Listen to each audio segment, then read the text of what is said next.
Good morning, good afternoon, good evening, and good night, depending on where you are in the world. As you can see from the off-camera picture, I am about to be joined by a confessor of the church, Christian Hacking, who achieved some level of fame and hopefully some level of honor amongst the church for being,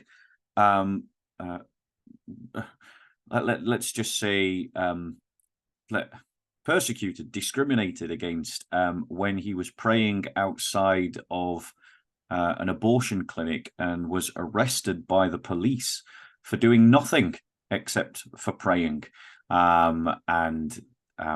you know, standing up for the unborn and standing up for what is right, which is a testament to the ailment and the illness and the malaise of our liberal society. And he's agreed to join me today. I'm going to let him introduce in what capacity himself. But he's agreed to join me today to discuss the issue of abortion and surrogacy. And we're going to be doing that by talking through the open dialogue section of the debate that I had with Matt Dillahunty, because I thought it would be appropriate to get someone who is on the question of abortion, at least, pretty much an expert, and then I'm sure we'll tap into the surrogacy issue as well. But I think it's fair to say that Christian doesn't want to present himself as an expert on that. Please nod or please agree or disagree with that intro. Yeah, my name's Christian Hacking. I'm the Public Engagement Officer for CBR UK. That stands for the Centre for Bioethical Reform. Been in this role for about 7 years now.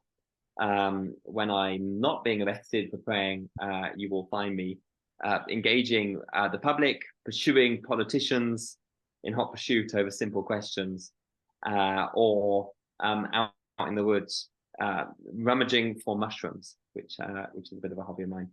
So that's a bit on me. But yeah, it's a privilege to be with you, and it's a privilege to bring some facts to bear on some really rather remarkable statements made by Mr. Dillahunty in your debate recently. Brilliant. So as we always do, we always start with a psalm as a prayer. And so for that, over to you. I think you're reading Psalm 139, is it? I am. Yeah, so just read it all the way through, and that'll be our opening prayer. Brilliant. O Lord, you have searched me and you know me. You know when I sit and when I rise. You perceive my thoughts from afar. You discern my going out and my lying down. You are familiar with all my ways. Before a word is on my tongue, O Lord, you know it completely. You hem me in, behind and before. You have laid your hand upon me. Such knowledge is too wonderful for me, too lofty for me to attain. Where can I go from your spirit? Where can I flee from your presence? If I go up to the heavens, you are there. If I make my bed in the depths, you are there. If I rise on the wings of the wind and settle on the far side of the sea, even there, your hand will guide me, your right hand will hold me fast. If I say, surely the darkness will hide me and the lights become night around me, even the darkness will not be dark to you. The night will shine as day, for darkness is as light to you. But you created my inmost being. You knit me together in my mother's womb. I praise you because I am fearfully and wonderfully made. Your works are wonderful. I know that full well. My frame was not hidden from you when I was made in the secret place, when I was woven together in the depths of the earth. Your eyes saw my unformed body. All the days ordained for me were written in your book before one of them came to be. How precious to me are your thoughts, O God. How vast the sum of them. Were I to count them, they would outnumber the grains of sand. When I awake, I am still with you. If only you would slay the wicked, O God. Away from me, you bloodthirsty men. They speak of you with evil intent. Your adversaries misuse your name. Do I not hate those who hate you, O Lord, and abhor those who rise up against you? I have nothing but hatred for them. I count them my enemies. Search me, O God, and know my heart. Test me and know my anxious thoughts. See if there is any offensive way in me, and lead me in the way everlasting. Amen. Amen. Okay, so what we're going to do, guys, is we're going to go play the 30-minute dialogue section of the video that I had with Matt, and Christian is just going to tell me to pause whenever he wants, and interrupt the video playing, and I'll also do the same whenever I want, and we'll just talk about it in conversation with one another. And you know, I've asked Christian to be utterly ruthless in his critique. So if I'm the one in the wrong, Christian is completely free to pull me up and to say so. He was given that brief before he came on. Just nod your head to confirm that I'm not telling lies there. And so you know, like, Christian's the authority on abortion. He's been campaigning around this issue for a very long time indeed. So both now me and Matt Dillahunty are at the mercy of our judge, Christian. Christian, you can unmute, so it's all right. Don't worry, brother. So I'll just get up the video. Answer the brief. If I believe you are in error, I will let you know. Good. So help me God. Amen. All right, then let's have a look. Bearing no false witness. All right, let's pull it in. So can you see that screen? Is that all right? Yeah. Great. So we've got it to the section where the 30-minute dialogue begins. I'm just going to warn you now, guys, for anyone who's watching this for the first time. It's a bit of a gruesome watch. It was a bit grisly. It was a bit in poor taste. And so, you know, it's a bit of a painful watch. It wasn't the sort of high esteemed debate that I was hoping for. But yeah, you know, it is what it is. But here we go. So I can't see you, Chris. So you feel free to just jump in whenever you like. Let me there we go. I can see you now. So you just jump in whenever you like, and I'll hit the pause button. So we'll start playing now. Tickets for our live in-person event. You want to come and see Matt debate in person, you see him on the side there. He's going to be there, but let's not get too off base. 35 minutes of open discussion. Let's hit it, gentlemen. Thank you for being here.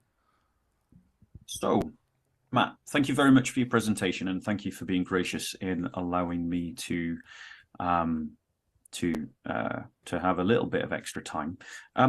I just want to ask you first off, do you recognize a 9-month child unborn as being alive? Yes. Do you agree that therefore in a termination of that unborn child that we're ending a life? We don't do that, but yes. You don't end a life? No, we don't tend to eliminate a 9-month fetus. Generally speaking, under extreme circumstances, something like that might happen. But yes, it would be ending a life. So we do. No, actually, we don't. The overwhelming majority, so there's no 9 months. The overwhelming majority of abortions take place in the first trimester, then later into the second trimester, and generally we have limits on what can legally be done. And abortion, by the way, is the termination of a non-viable pregnancy. At that point, a fetus that can live. What we do is deliver it at the 8 months. Paused. Brilliant. Okay, thanks for stopping, Bob. Okay, so the first thing to say here, we're not going to, things are about to get really choppy in this debate, but the first thing to say is this is a superb start to your kind of cross-examination or your informal conversation, because what you are doing is everyone's given very tidy, watertight, polished speeches to date, but you're now coming in on where the rubber hits the road, which is, the intentional killing of late-term babies in the womb, right? And whilst Matt Dillahunty is right in his assertion that the majority of abortions happen in the first trimester, in the UK, around 80% of abortions happen between 0 and 10 weeks gestation. His assertion is basically that it's so negligible, the numbers on late-term abortions here. That is simply not true, right? If it's a human being, then one, it doesn't matter at what gestation you kill them, it's morally wrong.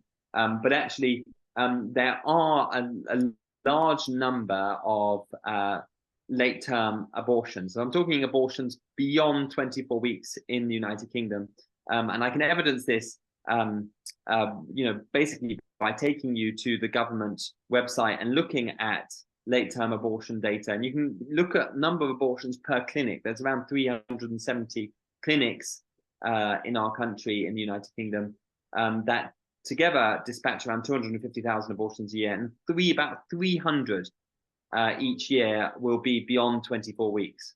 Now, I can't comment so much for American law because it changes state by state, but in the United Kingdom, it is legal to abort a baby up to 24 weeks if the mother and baby are healthy.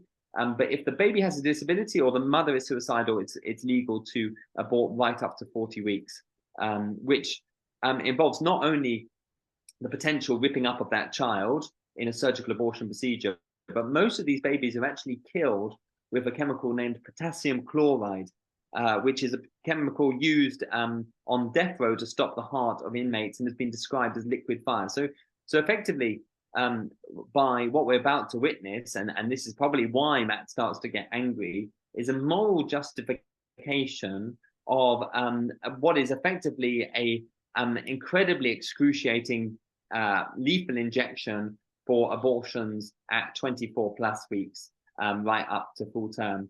And this is where things are going to get heated, but this definitely happens 300 times roughly a year in the United Kingdom beyond 24 weeks. And 300 people, that's essentially a village a year. A small village a year is about 300 people. A village, a countryside primary school, you can find a comparative figure. But again, I mean, it wouldn't be nothing. The thing is, he's trying to write it off as nothing. But if someone just wiped out a small village, or as you say, a small village or a small town primary school, or even a small primary school, that would be major news. And yet that's how many late-term abortions we're having. How many abortions are we having a year? The total numbers of abortions in the United Kingdom, the current figure is around 250,000 a year. So it accounts for around 1 in 4 pregnancies ends in a dead baby in the United Kingdom. American figures are they're around 800,000 a year. French figures are similar to ours. But what's very interesting is abortion figures are rising at a significant rate. Last year, they jumped by 17% in the United Kingdom and 20% in Scotland. Yeah, I mean that's if we talk about what is the number one killer in the UK, then we would have to conclude abortion is the number one killer in the UK, because I think that outstrips any other statistic, right? Yes, yeah, it outstrips heart disease, cancer, COVID.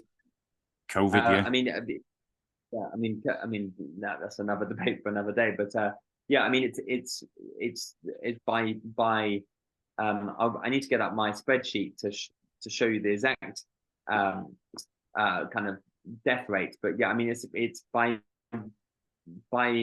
all criteria, it is the greatest killer, and the majority of these are healthy. And this is the other point I need to pick up on Matt Dillahunty's point, is he kind of says, well, the majority of these are non-viable. Okay, and by that, I'm assuming he means that the majority of these babies being killed wouldn't have survived were they to have been delivered at the point at which they're being killed. Now, for the 300 babies killed each year after 24 weeks, then we know actually they could be delivered and survive with neonatal care in a kind of support unit. So they are viable, and so he's ultimately will be arguing for that's justifiable. But even if they're not viable, it's not a moral argument, right? In the same way that when you go swimming, when you go underwater, you're not viable underwater for longer than 2 minutes.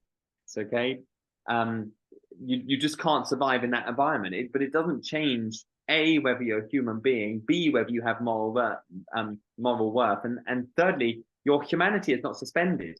When you're underwater, when you enter a non-viable environment, if so, when you did breaststroke, you would kind of be human, not human, not human. It's not a, it's kind of saying, well, we're killing people that were they ripped from their natural environment, the place designed for them at that particular gestation, they would have died anyway. It doesn't really make any point for anyone who is consistently thinking about this. I think his logic is about to get worse, but unless you got anything else to say, we'll go play. Like, because that was literally just a few seconds, and already it's kind of like it's now we'll see the escalation in his temperament now. Yeah. At the 9-month point, that is by C-section, whatever else. That's generally speaking, there is no right to that. And abortion, by the way, is not the right to kill; is the right to terminate a pregnancy, which is a matter of the natural order. Will result in the death of a fetus at most points throughout pregnancy. But I don't see where that has anything to do with this, but go ahead. Okay, so I allowed you to speak, so allow me to reply. The reality is, go ahead. The reality is that we do have 9-month terminations. We do have them increasingly on demand. I'm speaking from the British context. Perhaps things are different in America, but it's a pretty much known fact in the UK that we've got abortion on demand. I just want to quickly ask, and this is only a quick question, 9-month abortions. I tried to look up the stats after this debate because I made that claim, and I think that perhaps I was wrong. Do you have anything to say whether 9-month abortions are increasing or decreasing? So it's the statistical breakdown of the stats only really takes you up to 24 plus weeks. Right. If you wanted to get figures for 9-week abortions, you'd have to kind of do FOIs of hospitals. But even then, they may refuse to give you the information because they would say that the figure is so small that they would be breaking confidentiality to let you know that 9-month abortions were taking place. The reality is, when Matt Dillahunty says, at 9 months, no baby is aborted, you just deliver it as a C-section. That's just not true in all cases, right? Especially when the medical team in question deems that the mother is psychotic, or that the baby may have a disability, or a combination of both those factors. They do take the decision to intentionally kill the baby literally, days before it would have been naturally delivered. That happens. Now, we're talking very small numbers at this point, because this is right at the upper end of it. And some more conscientious or more kind of compassionate health teams would just refuse at that stage. But this stuff does happen. And indeed, there are certain abortionists in the country that have pride themselves on being people who are willing to do the very, very late terminations. So I think the 9-month abortions are a reality. We're talking low numbers, but finding that data is hard, but not impossible. Right. So I just want to put it on record that I did make a claim there that was a bit of an educated guess, and it's kind of unsubstantiated. But in the sense of whether it's an increasing fact, but as you've heard confirmed, 9-month abortions do occur in the UK. So let's play on. Regardless of whether the child is viable or not. But the point that I'm getting to is that, am I right in understanding that you and the vast majority of secular humanists would agree with the idea, but you particularly would agree with the idea of abortion right up to 9 months? Is that fair, or am I? No. You don't First agree? of all, because first of all, I don't get to speak for the majority of secular humanists, but also, as I just pointed out, it's not an abortion at that point, it's a delivery. You have the right to terminate a pregnancy. You don't have the right to kill.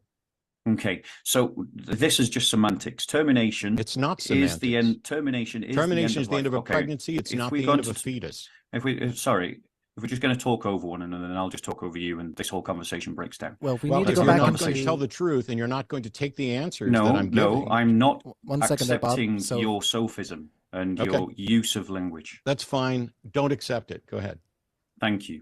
So the reality is that as I understand Matt's position, and he can correct me if he's wrong, but he does support the idea of abortion without limit. Literally right of- just corrected you on that No, right no. before you said it. So Literally just all right, you corrected just you. redefined it. So you did No, just sir. Thank you. Okay, You just if you want redefined to it. say Just one that my second. You correction did is a say what he said, so. redefinition, you're still wrong about what my position is. I'm gonna ask you to unmute there, Bob. So let's try to mitigate the crosstalk. If we can't find like a rhythm that we can get into I'll with mute. each other, we will go into 1 minute back and forths. So let's just try again there, fellas. So basically, the thing is, Matt has been saying again and again and again in countless and repeated debates that humanism doesn't support killing. But it does, because it supports the idea of abortion. And abortion is the taking of human life. Let's be clear what happens in abortion, especially as in the later forms of abortion. It involves things like ripping the limbs off of babies, ripping their legs off of their bodies, ripping their arms off of their bodies, crushing their skulls. This is killing. Matt might want to call it termination.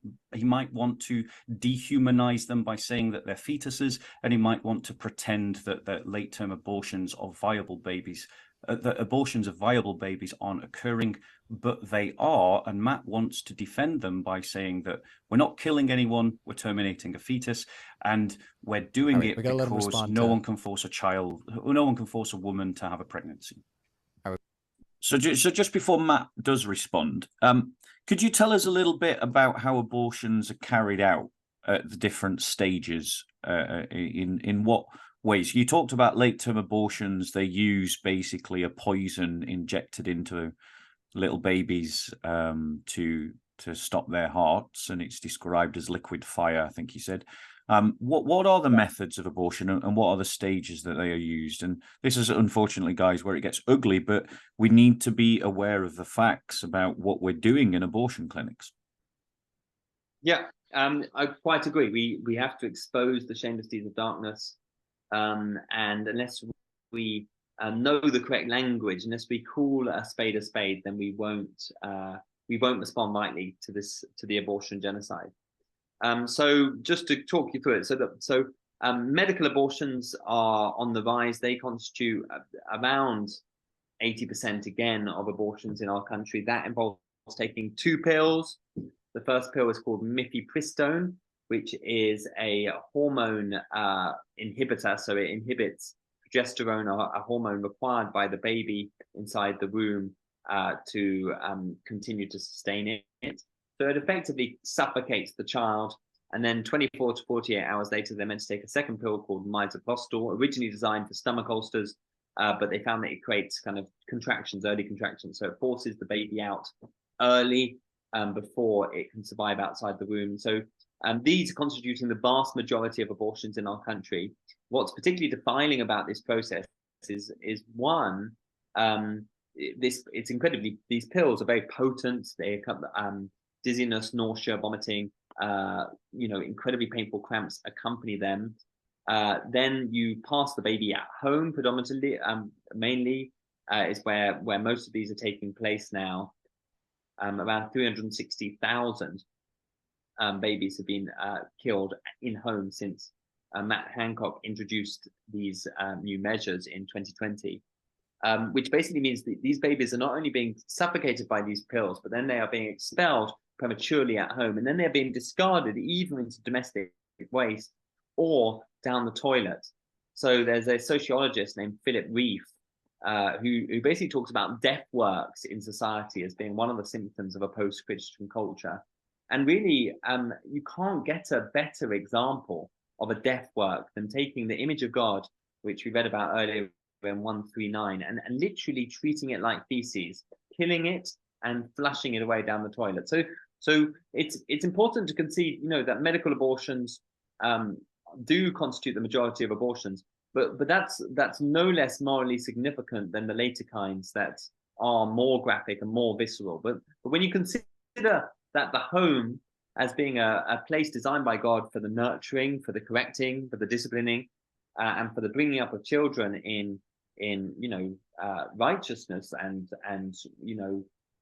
godliness and other things, is now become the place where babies are being killed. I mean, that's a separate discussion that we can maybe come on to later.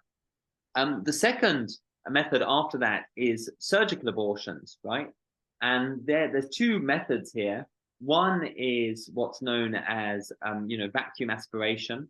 Okay, because what's important is by 8 weeks from fertilization, around 90% of the baby's body parts are already present. Okay, and their little bones maturing in their fingers and legs are starting to calcify. So they're getting harder. So the child now cannot so easily be passed through the cervix.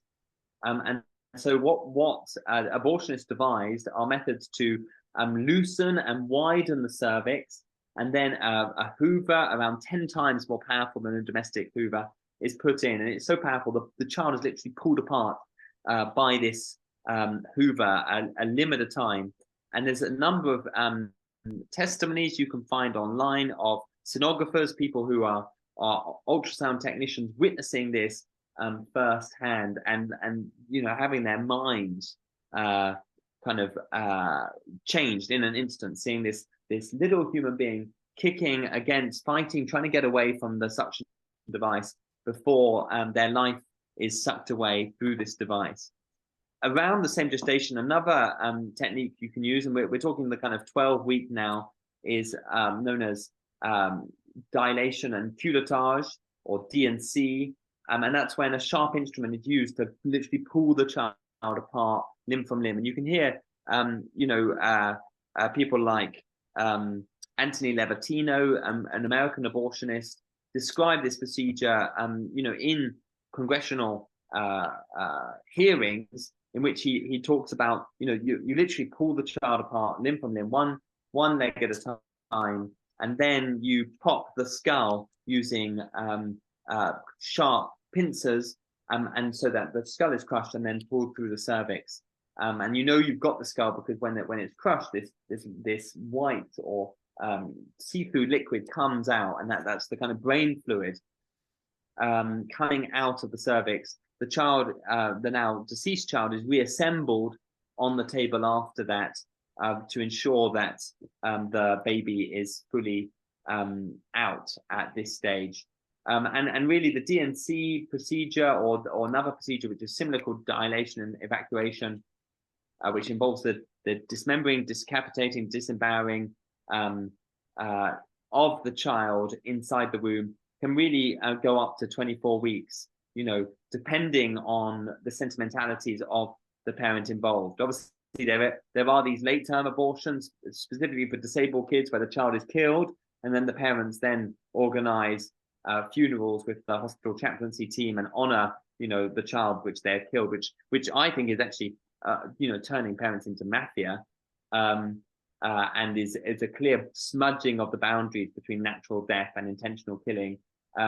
But obviously, especially if you've had an IVF child, or that child has a disability, some parents opt, for that child to be, removed, discarded, put into domestic waste, because they've paid for a product, the product hasn't delivered, and they want it removed. They don't want any sentimentality around it. So in terms of general figures here, we're talking in the around the kind of 180,000, the medical ones a year, and then we're talking in the kind of the 13,000s a year for the surgical procedures. And then when we're talking about the potassium chloride, the killing by lethal injection, the late terms, we're going up to 1,300, and then the very late terms plus 24 weeks, we're about 300.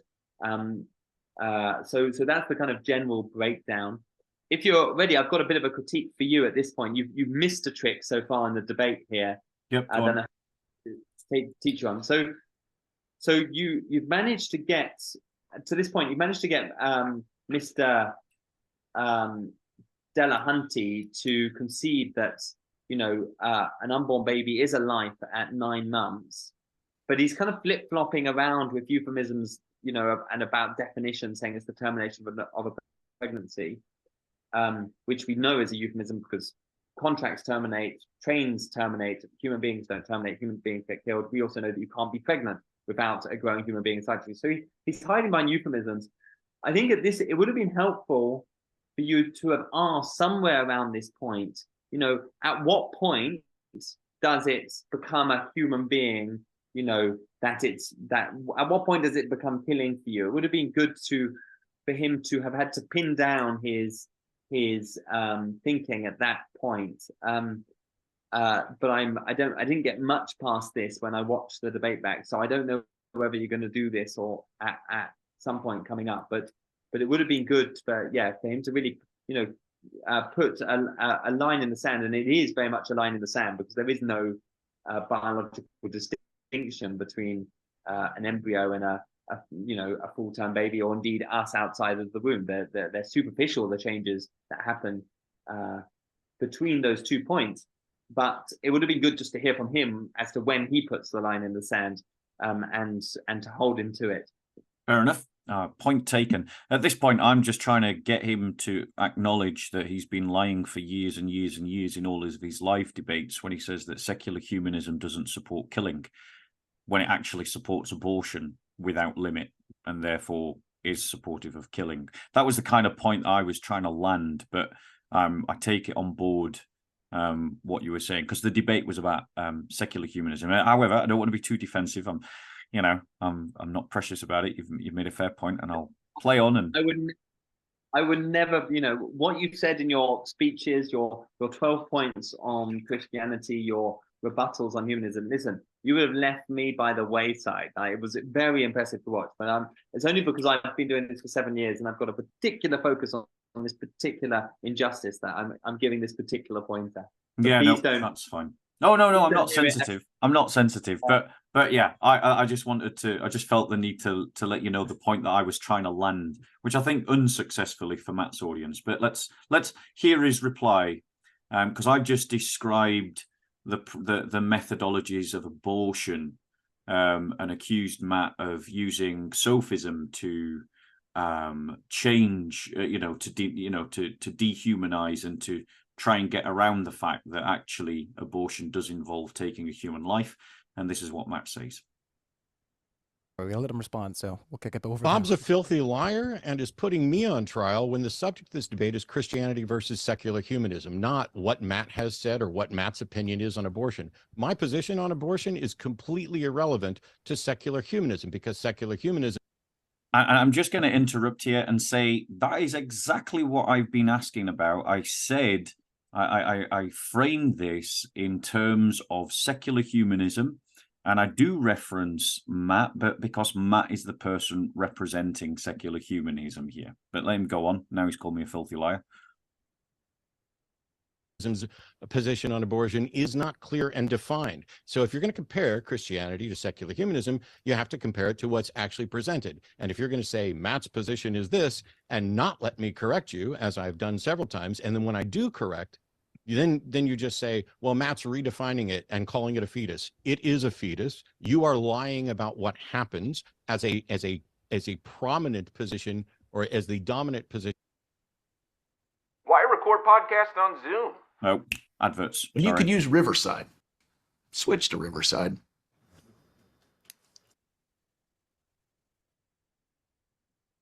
Position within abortion, and you are not representing my position. My position is that no one has the right to force someone to remain pregnant against their will, that consent is required. That means that an abortion is the termination of a pregnancy. Sometimes that results in a loss of life. Sometimes it results in a delivery. That's my position. There are laws in place that I'm generally okay with, but to come in and sensationalize and talk about ripping the limbs off of babies is absolutely ridiculous. That's not anything any of us have ever advocated for. It's not a principle of secular humanism. It is sensationalizing, and I was hoping that it would be. So I just want to, I'm going to comment, and then I want you to comment. So I'm not I'm flat out not sensationalizing it. We've just asked the expert about the ways that they do abortions, and I described it pretty well. Not perfectly, not as fully as Christian has. And also the fact that the issue is about the taking of a human life, which is something that Matt is equivocating on. What do you think about his kind of argument that we're not ending a human life, we're ending a pregnancy? How would you respond to that? I mean, this is age-old tricks. It's dehumanizing the unborn child. No civilized society wants to concede that it's killing human beings because that would make them uncivilized. So you change the label on the human being and you proceed as usual, right? And so this is exactly what he's doing. He's basically saying it's not a car, it's a four-wheeled moving object, and for you to keep calling it a car makes you a filthy liar. It's a kind of ad hominem attack, and he's refusing to discuss abortion in plain terms and to describe it as it really is. It's simply not sensational to say that 12,000 unborn human beings a year are ripped apart limb from limb until their heart stops. That is just a reality. It may not be a nice reality. It may invoke sad and strong emotions in people, especially if people are post-abortive or being complicit in abortion procedure in the past and haven't repented of it. But it doesn't make it sensationalizing. You are not twisting reality or exaggerating reality.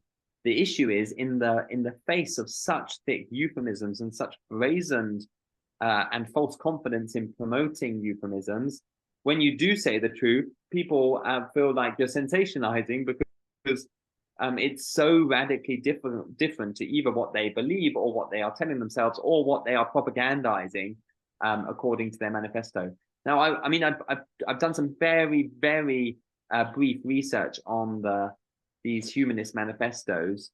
I'm in the brief stuff I've done. Does abortion appear, or reproductive rights? Which of the three manifestos, or the three versions on the manifestos, does it actually appear in? Do you know? Yeah, I believe it appears in all three, certainly in number 2, and I'm confident that it appears in number 3.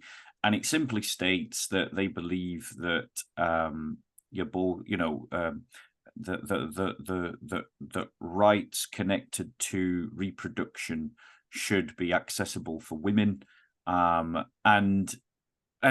when you look at, for instance, the Humanist Association of America, when they talk about their position statements, they say that it should be, freely accessible without restriction by religious or political ideology. So they are advocating for abortion up to 9 months, and I am willing to wager a full Wetherspoon's meal for anyone who can pull up the Pew Research on the census survey of self-identifying secular humanists and whether they are in support of a abortion up to 9 months. Maybe you guys can go, and next time they have a conference here in the UK, you can go and ask them, like, when should we not have abortions?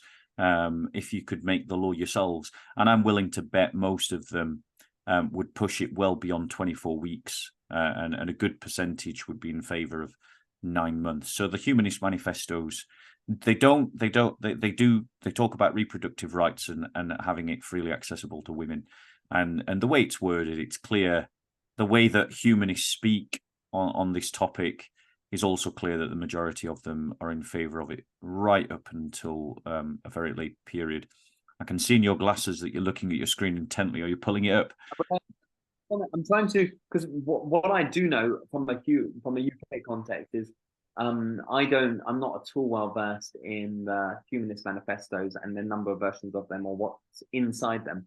What I do know from a UK context is that the National Secular Society and the Humanist Society have pages on their websites promoting what they describe as women's sexual reproductive rights against kind of religious restrictions. Both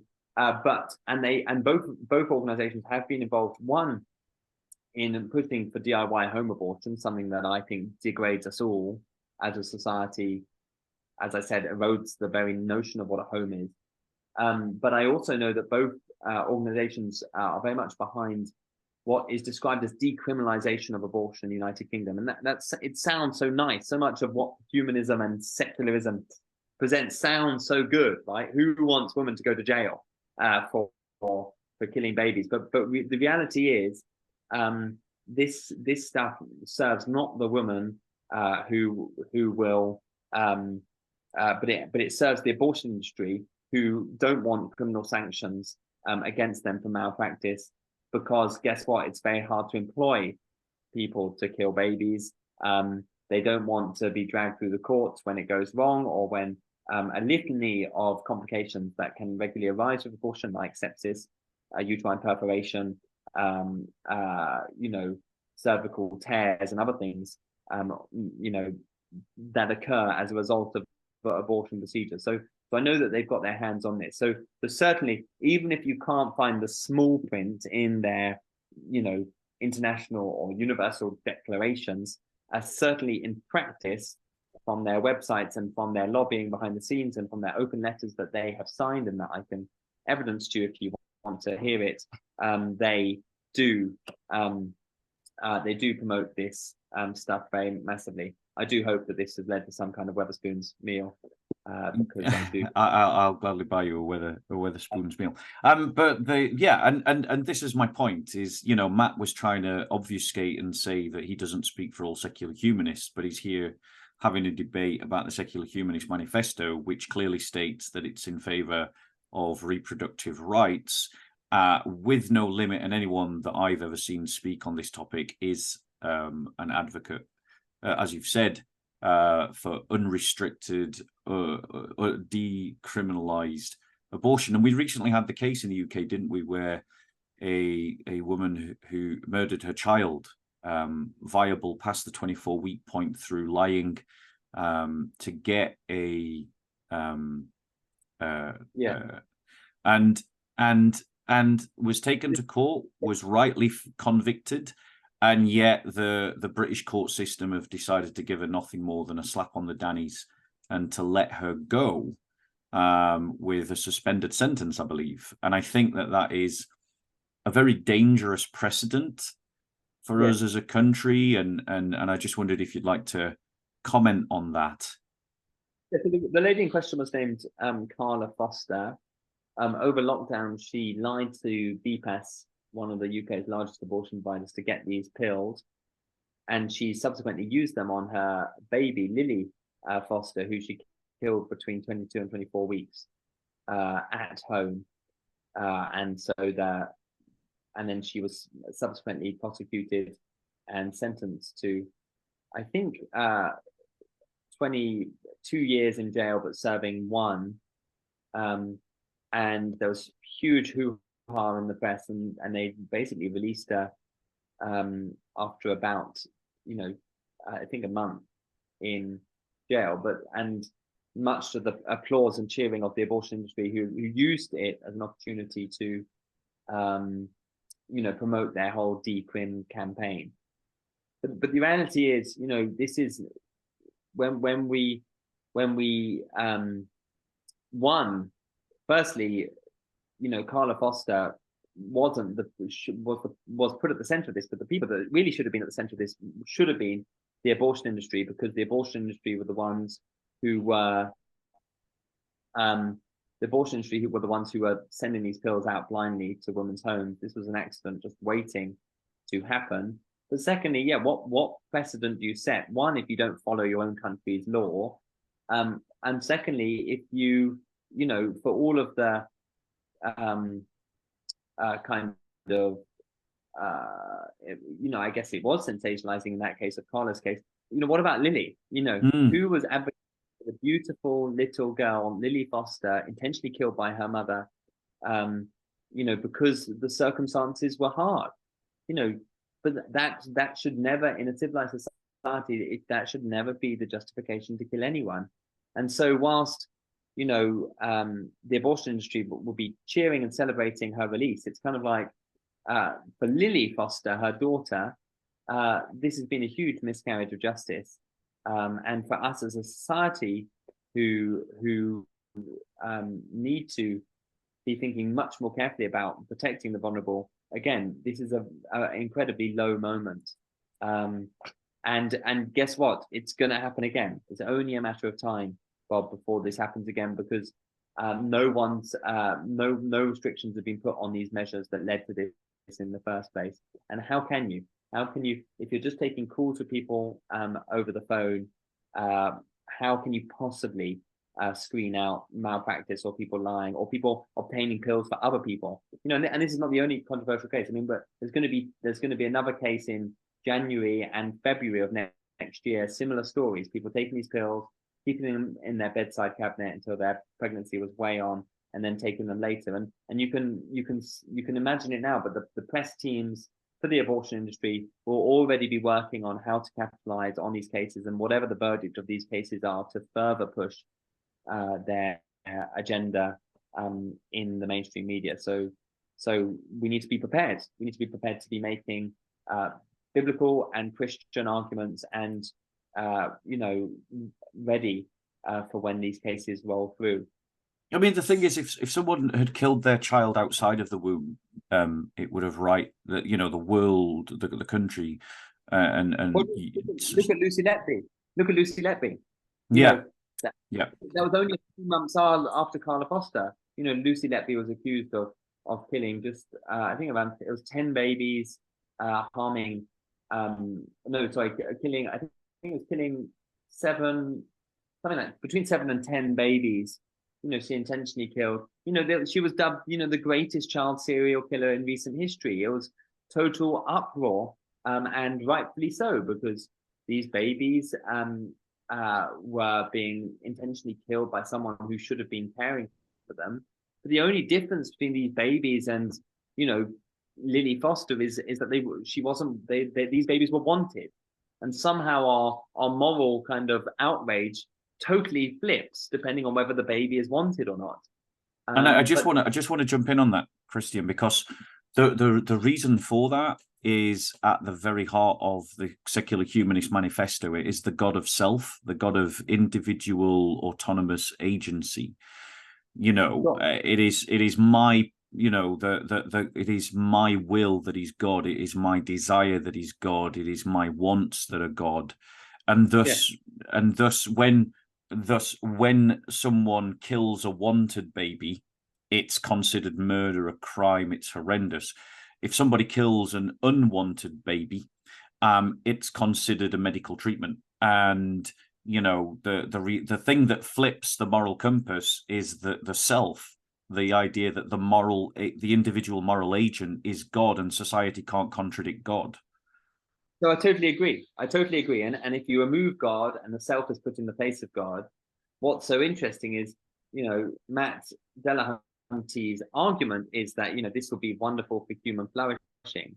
But the irony is when you put humans at the center, they start cruelly treating other people they don't think are humans, or they turn on and off their humanity depending on whether it's helpful to them. And this is a key point that Matt is clearly utterly blind to, and he keeps on talking about how the kind of secular experiment has never had its heyday, and how had the secular experiment been given the kind of the keys to the car, then they would have built all the hospitals and all the schools and all the healthcare, and all the science would have all just happened spontaneously. Something that surprised me in the debate so far is why no one's mentioned the USSR as effectively being an atheist state built upon I do later. I do in this very conversation. How has that not happened? Because actually this is the whole point about human flourishing. Human flourishing is only human flourishing if it's for all humans, right? If it's human flourishing at the expense of humans, then it's human oppression, right? And this is something that he's totally blind to, and I'm very happy to hear that you are going to use historical examples in order to help him out.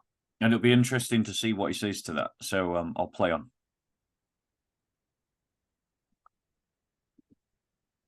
Be beneath you to do that, but evidently it's not. So Since none of your rebuttal actually addressed my opening statement in any specific way and was a pre-canned ChatGPT ASMR, do you have anything that's a rebuttal to what I actually said, or are you just going to rebut straw men?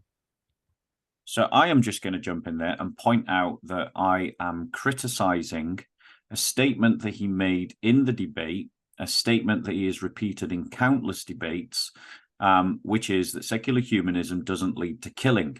So I am rebutting something that he said, and my 22-point or 20-point rebuttal of secular humanism that I give in the debate is a rebuttal to the secular humanist manifestos. Now, granted, people don't appreciate that. They wanted me to rebut exactly what I said. I take that on the chin. I've learned a lesson from that, but it is still a valid rebuttal of the secular humanist manifesto. But yeah, he's trying to say that this is not connected to he's trying to imply that this is not connected to something that he said. But in his opening statement, he says that secular humanism has never and does never lead to killing, or nothing in secular humanism leads to killing. So that's the point that we're getting at. Well, and I guess it's another very small point, but he does make a bit of a gross error here, which is assuming that ChatGPT will ever give a good argument for a Christian worldview. Yeah. If you speak to it, I mean, how he can say your impassionate defense of Christianity being flourishing for human society with a ChatGPT insult is ironic, because the way GPT is being trained is you ain't going to get much Christian out of that. Only a mere reflection of what the user's using. And it's already been made politically correct. So anyway, let's press on. Okay, so let's just be clear, Matt. You are simply upset because you've been called out on something that you've repeatedly said in a number of debates. The fact of the matter is, you're here representing secular humanism. You're representing the secular humanist manifestos. The secular humanist manifesto supports the idea of contraception and the full use of abortion. No, it doesn't. Yes, it does. No, it doesn't. People can go. Okay, so people can go. I read it and to check. you. It people literally can go says and the check. word. It does right, not so say here you are full. interrupting me once again. I am interrupting you because you're a liar. Yeah, I was muted when I interrupted you. So I'll Ryan, mute could we have some I'll sit here consistency muted in and interrupt you moderating, live. please? All Right. So thank you. We'll move. Can I finish what I was saying? We'll move into 1 minute rounds back and forth just to mitigate the crosstalks, and we'll try not to mine out there. We do have a couple subjects that we can kind of hit on as we go through this, but let's try to work through this issue first, and then I'll throw some suggestions in there. Okay, so Matt has claimed that I'm misrepresenting him. I simply invite everyone to go and look at the Humanist Manifesto. It is in favor of contraception. It is in favor of abortion. And abortion does equal killing. And Matt has just nodded his head. Abortion is killing. So when Matt says there's nothing in the Humanist Manifesto in favor of killing other people, he is either knowingly lying or he is unwittingly lying. So to call me a filthy liar for calling him out on that is unfortunate for Matt, because he's going to be embarrassed when people read the manifesto and check to see which out of the two of us is lying. And we can come on to some of the things that you've mentioned if you want to. We can already do that because I read that portion of the manifesto. What I said you were lying about is that the secular humanism advocates for unrestricted abortion. That is not what the secular humanist manifesto says. I read the section about what it actually says at the beginning. I also offered clarification. I'm just going to point out that the secular humanist manifesto offers no qualifications to the rights of women's access to contraceptive rights, in quote marks. And when you look at the position statements of the American Humanist Association, it says unrestricted by religious or political ideology. The fact that it is unqualified is the problem. And so I don't think that I'm wrong here. Anyway. As to what my position is, and even after doing that, you still decided to misrepresent what my position is, claiming that I don't know. It doesn't matter. What is your objection? What is the demonstration that secular humanism is inferior to Christianity when it comes to society in this world? Because you haven't really done that. Well, that's your claim, Matt. True. It is my yes, claim. It That's is your why claim. I just uttered It is your claim. It is your claim, exactly. Yeah. So let's stick onto this situation of abortion, because you've stated that it doesn't talk about when abortions occur. It doesn't set any limits.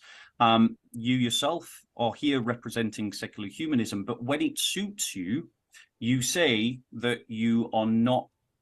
You're not speaking for all secular humanists, but when it suits you, you are representing all secular humanists. I'm never representing all secular humanists, never claimed to, never do.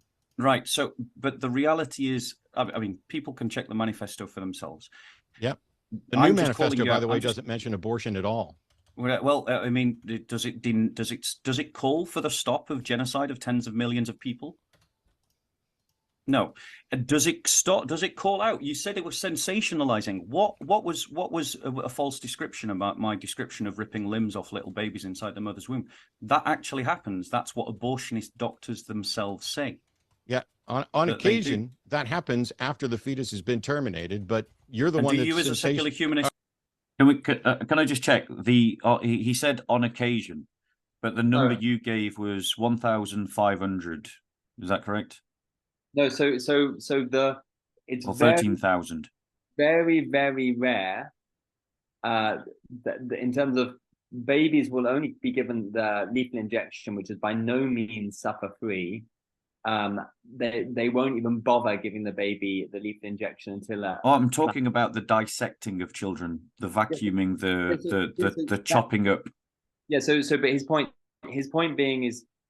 here, I think, is that the baby is dead before they rip it apart limb from limb, which is incorrect. In standard abortion procedures between 12 weeks and 18 weeks, the child dies from being ripped apart. That is, there's no painkillers, there's no sedatives before that surgical procedure takes place. And the numbers that suffer this cruelty, I just want to. The abortion figures between 12 and 15 weeks are something like 13,000 a year. And then once you get to 15 to 24 weeks, you're talking in the kind of 3,000s, and then plus 20 weeks, it's 1,300. And when you're getting to the plus 24 weeks, it's around 300. Right. But again, I'll send you a link. People can download the spreadsheets from the UK government website. It does. I'll maybe give a note on which tabs to look at, but it does give you a breakdown of gestation to give you. Yeah, if you send that, and I'll put it in the notes, because it's really important to understand how Matt is trying to mislead the audience by downplaying it. We're talking about a small town's worth of people, or a large village. Yeah. We're talking of thousands of people being torn limb from limb. This is not 13,000 people. I mean, that's like a stadium. That's like a small team stadium in some parts of the country. I mean, these are very serious numbers. What we have to be careful of, especially when debating people who are trying to catch us out, is we mustn't fall into the trap of thinking that somehow the gruesomeness and the painfulness and the horrendousness of the death somehow changes their humanity. Were there to be a method by which it could be proved that the child wouldn't suffer, it would be no less morally reprehensible. But actually for atheists or people who push and promote an abortion mindset, for them to be forced to confront the brutal mechanics of what's really happening, in the same way that the Allied forces forced local German residents to confront the brutal reality of the concentration camps. These are important facets. It's not sensationalizing. If there's an industrial scale killing going on the cruelest of premises, then it does need to be exposed, and we mustn't let people wiggle out of this. But the fact that he not only he's not willing to concede this, but goes on the offensive and is constantly accusing you as a liar with ad hominem attacks, to me suggests that this has gone beyond willful ignorance here. That he is well, I think there's also a bit of playing up for his audience. He's got a fan club, and his fan club love it when he insults people. So let us play on and see more. Feel free to interrupt as you need to. Are you Support going that. to let me finish answering your there. question or not? You're the one that sensationalized it, calling it genocide. Meanwhile, Is the it? Manifesto 3 does not mention abortion at all. So you have to go back to the 1973 one, which I already Your acknowledged, favorite? which I already acknowledged mentions abortion, but then you have to pretend that it is for abortion without limits, which it's not. And the newest version of this does not include anything about abortion. Okay, so I mean, we're talking about the humanist manifestos. It doesn't mention for or against, which demonstrates that these humanist manifestos are themselves a poor form of guidance, because they fail to cover all the necessary issues. They fail to give the guidance that they claim, and the reality is that I don't see any repudiation of the previous manifesto. If I'm right, the third manifesto claims to build on the second manifesto. Is that not true? They're all building on each other. One of the things. So it's not that. So the absence of the statement in the third has no. Just one second, Bob. You just asked him a question. One of the Sorry, things bud. that it's building on is that we can learn more and that we get better at things. And one of the things that it says in various incarnations of this is the very thing you're criticizing, that it doesn't include instructions. I addressed that in my opening. If instead of doing a pre-written rebuttal that addressed nothing in my opening, if you'd actually listened to what I said, took notes and replied to that, we could have addressed what I said about why thou shalts and thou shalt nots are problematic and aren't included in the manifesto, but you didn't do that.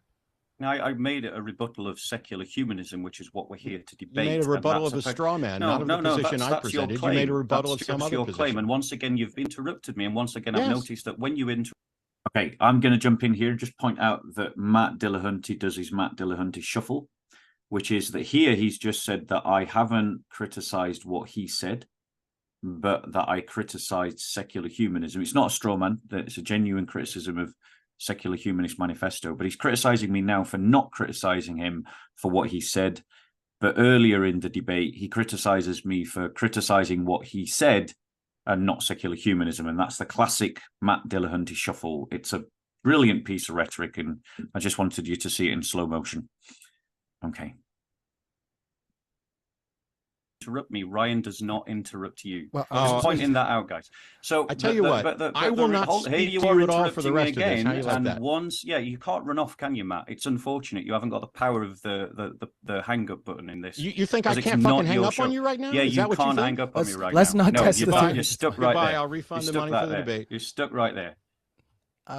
So as I was trying to say, so I didn't pick this up at the last in the actual debate, but Matt Dillahunty says he'll refund the money for the debate. Like, is he getting paid for this? And where's my share? Sorry. Yeah, I mean, you're very much. So can I? Sorry, did you want to jump in, Christian? No, it sounds that way, and you've just cursed for the first time in the debate as well. So whatever, you're going on the offensive, pushing his buttons now. So as I was trying to point out, according to Matt, according to the secular humanists, you're saying that it gives guidance. I would say that matters of life and death are quite important.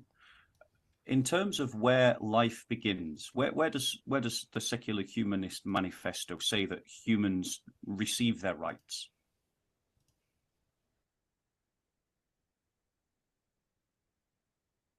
Are we replying? Oh, sorry. Was that a question for me? Yes, Matt, that was a question for you.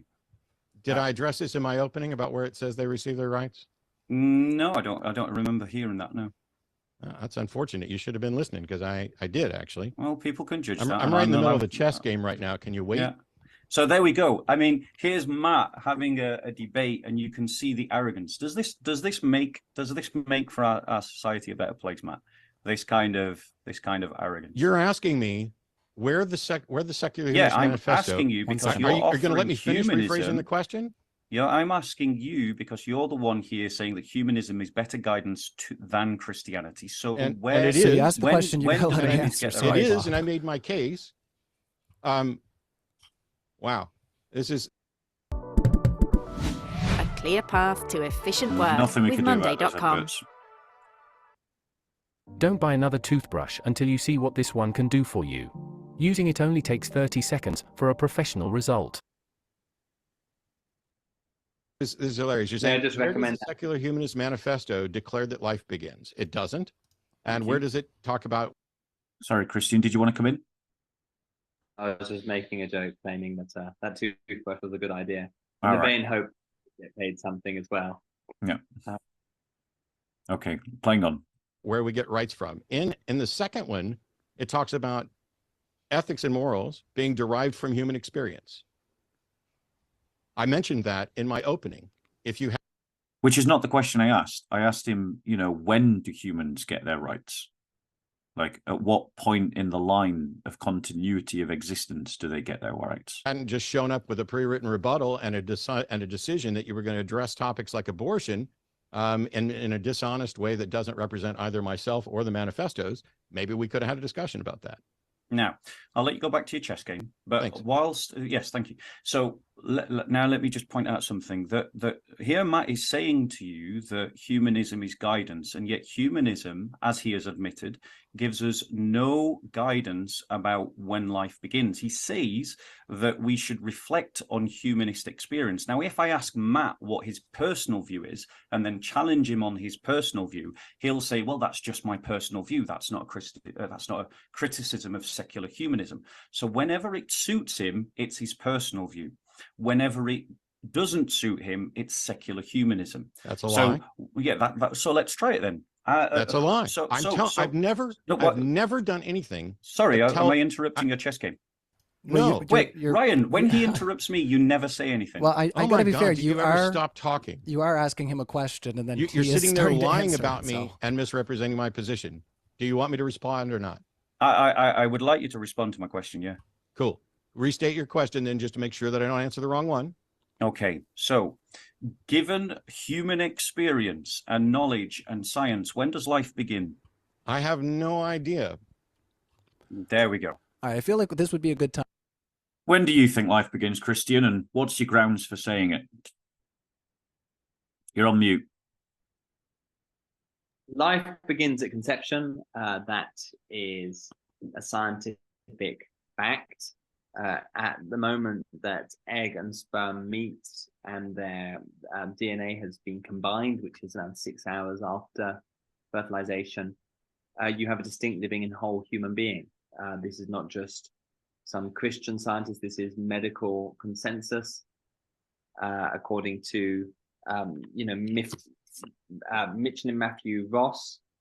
It is scientifically correct to say that an individual human life begins at conception. Or Dr. Jerome Lejeune, professor of genetics at the University of Descartes, after fertilization has taken place, a new human being has come into existence.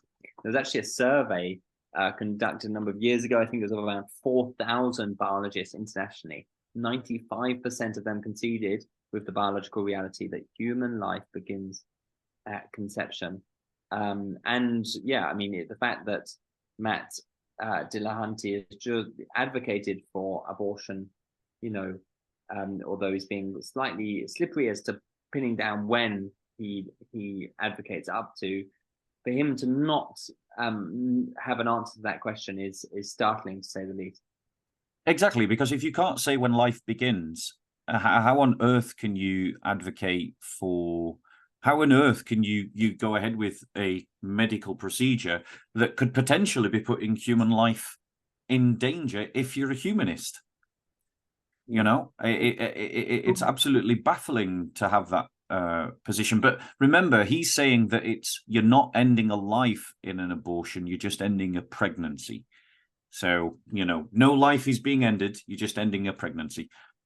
He hasn't clarified. He's shown some reservation about late-term abortion, suggesting that either it never happens or that at that stage there should be C-sections. Again, going back to my earlier critique, what would have been helpful is for you to have pinned down exactly when he felt like the moment between pregnancy and life began. Well, this is the question I've asked, and he said no idea. Yes, yeah. So, well, I mean, but I'm saying that this is a contradiction to what he said earlier, because he showed some kind of concession that it was that it was a life that it would be killing at 9 months. Yeah. But now he's kind of backtracking, clearly distracted by his chess game that you keep goading him on. Good point. I should have picked him up on that. You're right. There was a contradiction there, and I didn't catch it. I was rattled. That's what it was. I was angry at this point. I don't know if you can see it in my face. Very hard. I mean, these debates are very hard, and from the few debates I've done in my life, you've got so much passing through your head, and it's very easy, on a Monday afternoon to have a cool head and to see things clearly. In the moment, you don't have some of these luxuries. Yeah, and the other thing about the secular humanist position is that they claim that they should allow themselves to be informed by science and reason. And as you've just quoted, geneticists and biology, human embryologists, they are saying that life begins at conception. So if secular humanists were consistent to their own epistemology, they should surely be with Christians in being against abortion. Except, yes, but this point, science and reason is a bit like light.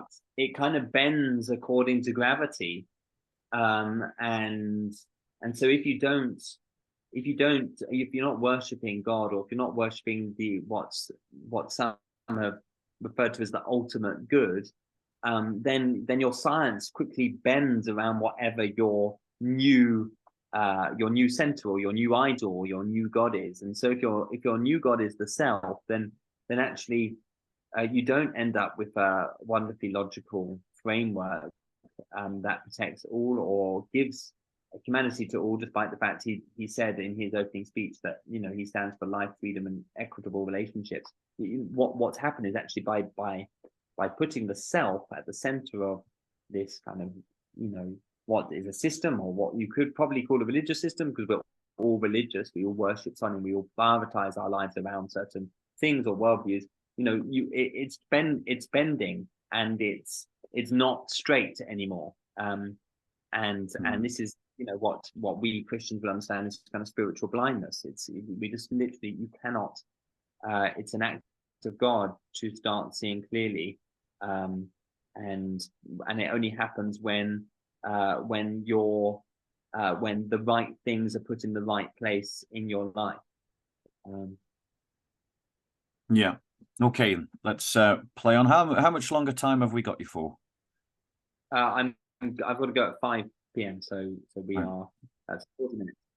What? Sorry. How many long? 40 minutes. 40 minutes. Great. Okay then.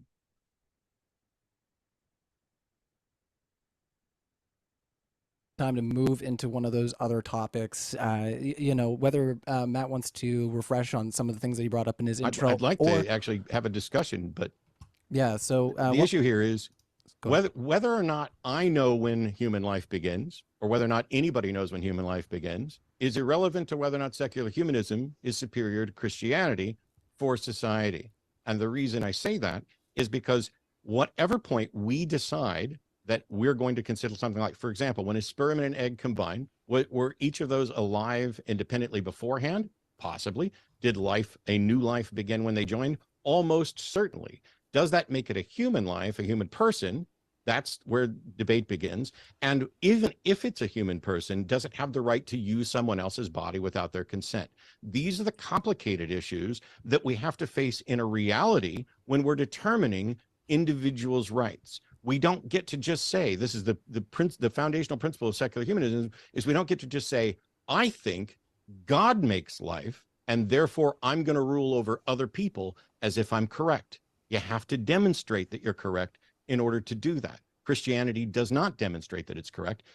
Christianity and God does not serve as any sort of confirmation about when life begins or when abortion would be wrong. It's merely an assertion that is without evidential support.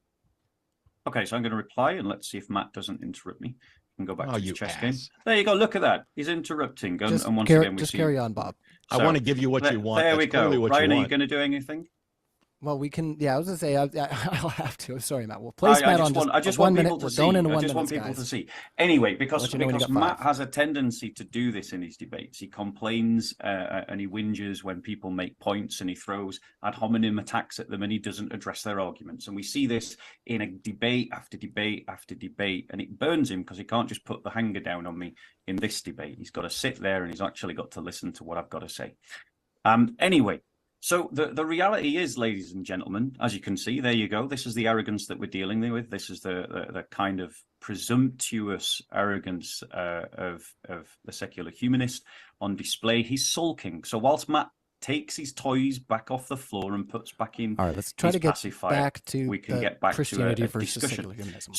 So the thing is, he said that Christianity doesn't tell us when life begins. Christianity does have a position on when life begins. It starts at conception.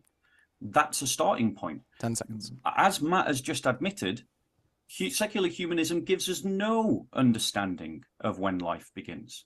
He says that life begins at conception. He admits it. But he refuses to commit secular humanism to any position because it doesn't give us guidance. All right, that's time. So you're going on mute, and Matt, 1 minute for you. So, Bob seems to think that all this is incredibly simple. I've already given the answers that were relevant. And by the way, when I was first asked, I gave the answers immediately without hesitation. And it wasn't until Bob misrepresented things that I even attempted to interrupt or clarify anything. You can shake your head all you want, but that's the order. They can go back and rewind. You asked me about whether or not a 9-month fetus was alive, and I immediately, without hesitation, said yes. It wasn't until you misrepresented, as you've repeatedly done. Now, let me remind people, this debate is Christianity versus secular humanism, which one is best for society? And it is not anything at all about what's Matt's position on abortion. But Bob, in his stunning attempt at making a case, has decided that this is the easiest point to assail, that because I'm okay with a woman's right to choose and to terminate a pregnancy, which in many cases will in fact end the life of the fetus. Matter of fact, in most cases, it will end the life of the fetus. Because I'm okay with that, and he's not, he thinks he's got a slam dunk knockdown. I didn't say Christianity didn't have a position on life beginning. I said Christianity can't demonstrate that its position is correct. All right, that's time there. So I'm going to inject here. That's probably a good point to launch Pat off into another discussion, maybe somewhat tied to the abortion idea that we're talking about right now. But yeah, rights for men and women under your worldview. We're going to give that 10 minutes. So rights for men and women under your worldview. 1 minute on the clock for you, Bob. Well, it'd be good to come I think, yeah, go on. So yeah, interesting section this. Firstly, just because obviously this is a helpful bit. This is Matt gets as scientific as he has. This is probably the most scientific he's got in the debate so far.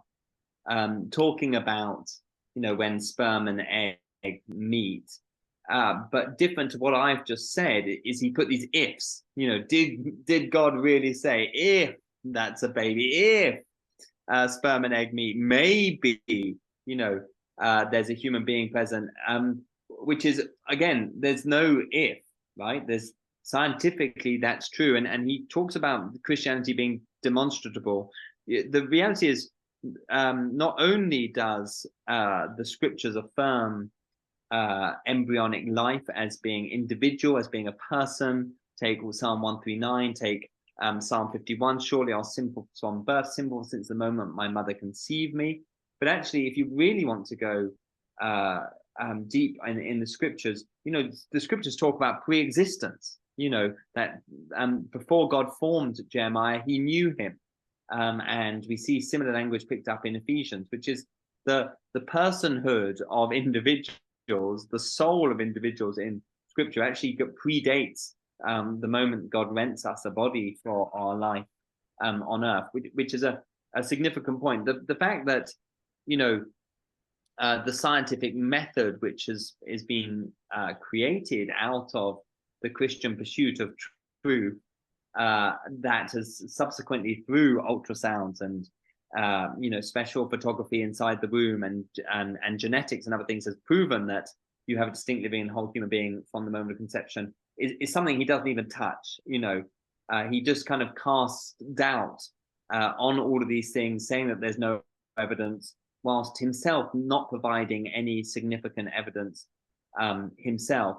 And then he just drops in a little one there saying, okay, well, even if it's a human being, what rights does it to have to kind of utilize its mum's resources without consent? Now, this is a kind of age-old, when I say age-old, I mean, we're talking post-sexual revolution argument that came out in defense of abortion, which was this kind of peculiar notion that for a baby to live and develop and grow inside of its mother's womb, it needed to somehow have consent from the mother, as if you have to kind of somehow dangle consent papers down the umbilical cord.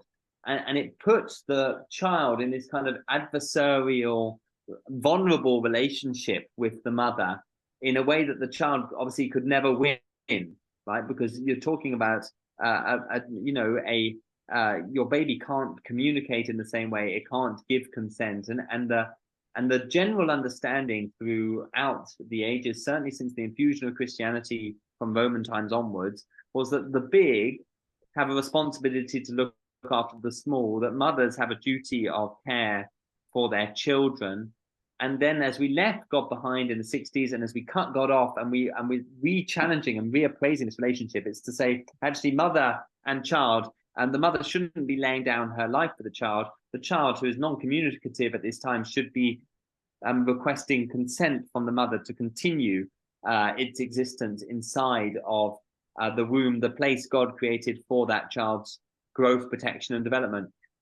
Again, this has been an ugly buddleia of an argument that has sprouted from this individualism, and it really has no basis in history. It has no basis in Christian ethics, and it really has little basis in biology, because by even bringing it up, right? It's like this child is treated like some kind of burglar, some kind of squatter that has got in, some imposter or parasite that's got into the mother without her consent. Now, we know in the UK around 0.05% of abortions each year are for rape, which is, unconsensual sex. The majority of these are the consequence of consensual sex between adults. So we're not dealing with some kind of imposter, some kind of burglar, somebody who's broken entry.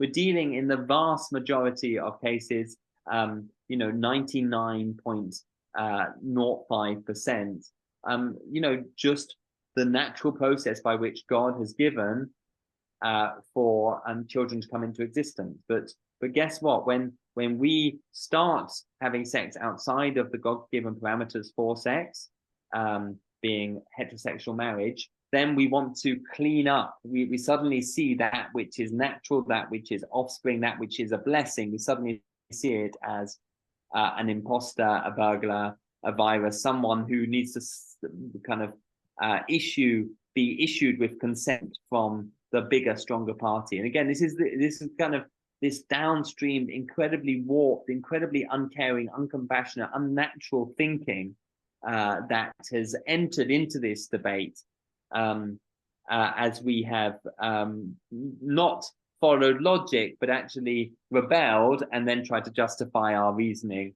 And since then, I think, and it's a key point that, secular humanism has failed to educate the soul of the secular humanists to have compassion to the most weak and the most vulnerable people in our society, which is the unborn child.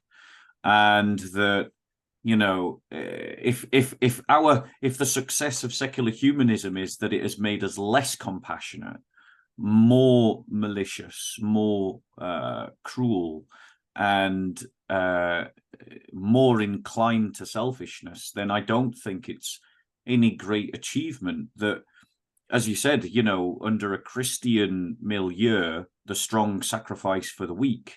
But in a secular humanist milieu, which is what we're living in, the child is sacrificed for the self of the woman. You know, and in the vast majority of cases of abortion, overwhelmingly it's because of a free choice to have sex in such a way as to bring about the natural production of a child, which is not seen as a gift but seen as an inconvenience. Correct. We calculated the other day 97% of abortions in the United Kingdom per year will be for non-extreme reasons. So we're talking, you know, consensual sex between adults.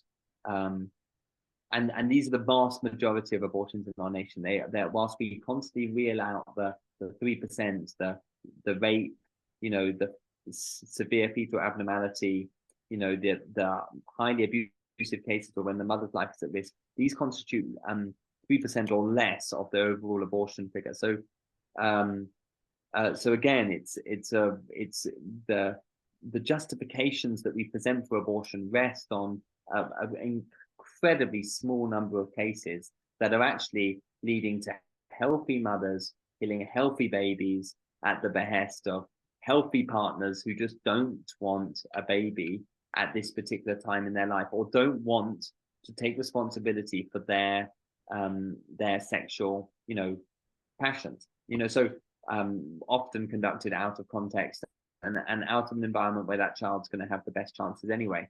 So it's kind of the whole thing is needs a massive overhaul. But the one thing that actually struck me from this, and I think, I don't know if this is the kind of the slight insight, is just this almost obsession with secular humanism on the scene, right? It's all about the material, what's in front of me. It's about the experience in this life, and therefore it's kind of got these ginormous blinkers on, not just to the kind of spiritual, you know, unseen realm, the fact that it's very hard to really make sense of our world, or why Beethoven is enjoyable, or where red wine fits into evolutionary theory, because it makes life much harder to run away from a bear drinking red wine. But it's just kind of actually just the pre-birth period, you know, seems to be totally unseen. The trauma, moving, you know, onto a transcendental debate of the trauma on families, or the coercion that will take place if you've in pursuit of heritage money, not heritage, inheritance money, if you endorse euthanasia, that there just seems to be this kind of blinkeredness on the kind of the immediate, that which is in front of us, without kind of seeing the wider implications, that if a baby is a baby moments after birth, what is it before, you know? And then what was it a few moments before that? And what was it a few moments before that? Exactly. So it's interesting that he hammered you in his starting speech that, you know, the Christians, we humanists care about humanity, and we care about the experience of humanity, and we're the only ones doing what it says on the tins, where these Christians are only concerned about the afterlife. Whereas actually, I think a much fairer appraisal of the Christian worldview is both. It's a both and. We care about the soul. We care about what happens after this life. We don't conceive that this life is everything. Go to any NHS oncology cancer ward, and you'll realize why this is such an important hope. But at the same time, when it does come to this life, we do care about you know, bodies and souls and flesh and blood, and how people are treated, and justice and mercy and art and culture. We care about all of these things, but we care about them in a much more panoramic view, because we also, you know, care about those who are not seen, those who are not immediately obvious to society. We care about the consequences of decisions and this other stuff. So I just a kind of just a slight reflection that came out when I was hearing him. And I think we're going to move on again very shortly, but I do think, you know, people need to join up the dots in you know, because this does impact other debates in society. You it impacts the immigration debate. If we didn't kill so many of our own children at such alarming numbers, the question would then be, would you need to import the population to replace them? And I think that these two questions are linked, and we shouldn't ignore that link. Now, I know we're going to move on in the recording now to something that maybe you wouldn't claim to be so much have expertise on, but still feel free to comment as liberally. Well, the final thing I'd say, if people have made it this far, is just, if you before we move on, is if you want to see what abortion looks like, visit www.abortionreality.com. That's abortionreality.com. Because if you have found what Matt Dillahunty said convincing, or if you really just want a much quicker way, if you're debating people online on this stuff, you want a much quicker way of cutting to the chase on some of this stuff, then you can put it in and you'll see visual video footage of what surgical abortion procedures look like between 10 and 24 weeks. It is harrowing. It's very hard to watch, but this is what he effectively denies or minimizes or tries to obfuscate in the first an hour and 14 minutes of this debate. So please do check that out, and you can find more details about our website through that. But yes, let's move on to the remaining 23 minutes. Let's talk about surrogacy. Okay, so right now, secular humanism, and particularly the progressive element within the secular humanist community, is undermining the rights of women. Now, obviously, Matt will do his thing where he says, well, my position's not the positions of secular humanists when it suits him, and then will assert secular humanism when it suits him. And so it's quite a good rhetorical device, which means that he thinks that you can never. You're going to keep poisoning the well every secular time you humanism. talk. Well, look, once again, interrupted. I'm sorry, once but again, you're not poisoning the well, by and Ryan. and So everybody there we can go. see Just it. one second there, Matt. So I will say, I'm going to just pause the clock for a second here without talking about what Matt might say or what he might respond with. Under your worldview, what are the rights for men and women? 30 seconds on the clock still.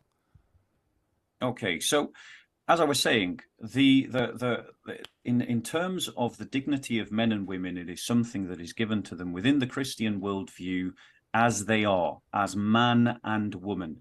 In secular humanist progressive thought, the idea of woman is undermined as an objective reality, and thus the rights attached to that are themselves undermined. All right, time, and over to you, Matt. 1 minute. No, they're not. The Bible doesn't hold men and women as being equal. Secular humanism does. End of story. Okay, back to you, Bob. Want to come off mute there? Job done. Perfect. So we have a beautiful 31,000. Let's try to see if we can get a little bit of open discussion about the rights for men and women here, guys. So he says button. no. He says no. He says no. But secular humanism believes and advocates for, and of course this is where Matt says no, it doesn't. It's just my personal opinion. But you're going to poison the well every time. I'm going to call it out every time. Poison the well again. Once again interrupting. Once again this is not open muted. Discussion. Notice when Matt's speaking, I'm muted, but when I'm speaking, Matt is not muted. Please observe that, people. We did just say we're going to try to do an open discussion. So if we need to go back into 1 minute. It's supposed to be 35 minutes of open discussion. And you're poisoning the well every time you start talking about me. You are literally starting every one of your things with Matt's going to say this and Matt's going to do this. It's called poisoning the well. It's fallacious, it's dishonest, and it makes it. All right, you're both on mute, fellas. I'm sorry, but you're both talking over each other. Nobody can hear what anybody's saying.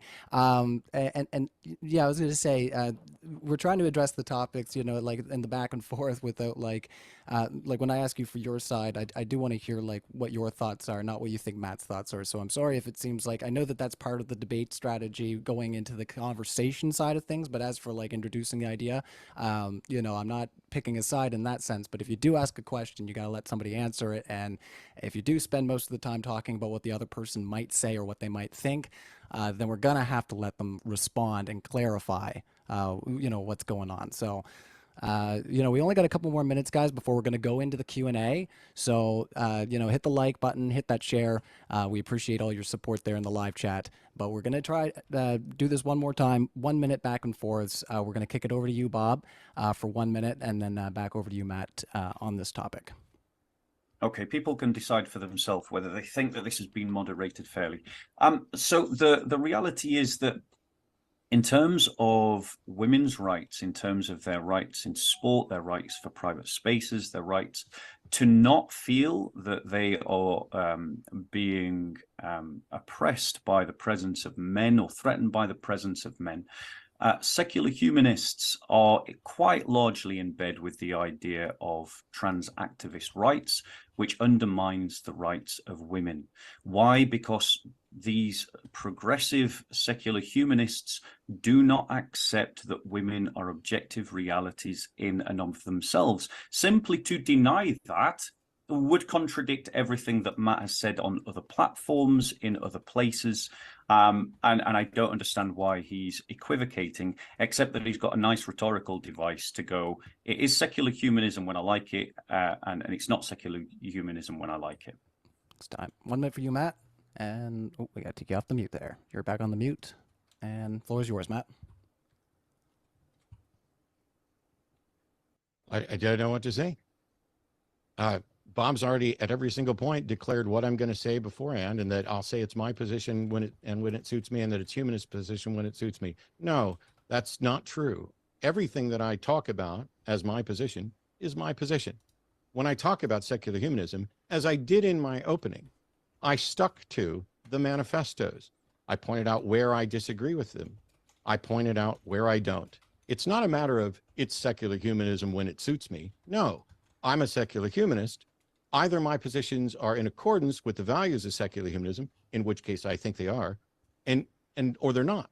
Now, whether or not the manifesto, and keep shaking your head, whether or not the manifesto says anything about it is independent. I don't get to come in and say, here's what secular humanism is. I can talk about my take on secular humanism. And so when he asserts that trans rights activists are undermining the rights of women, all I can say is, no, they're not. All right. Well, that's a good launching pad again. I'm going to inject. We got, what, another 10 minutes here before we go into our Q&A. That was the actual time. So let's try to get into another topic if we can, where Matt just brought that up. Rights for minorities, LGBTQ people in your society. 1 minute on the clock for you, Bob. So in terms of rights for minorities, I'm not so sure that there's going to be much of a debate. As a Christian, I believe that all people are made in the image of God and therefore have equal rights. However, it's equal rights to the good. It's not equal rights to anything that they want. So, for example, the right of a homosexual couple to have a child, particularly in matters of surrogacy, deny the right of the child the right to their parent. And I don't see how, and it creates this idea that children are simply commodities to be passed over and handed over. No one has the right to a child. You either can or you can't have a child. I agree with the idea of adoption, but you don't have a right to a child. It's not a handbag. All right. 10 minutes on the clock, or 1 minute on the clock for you there, Matt. Sure. So I don't think I recall anything in any of the three secular humanist manifestos specifically about adoption. However, in the case where a same-sex couple or a childless couple or any couple decides to adopt a child that was birthed by someone else, the same rights for a heterosexual couple to adopt should be afforded to a homosexual couple to adopt.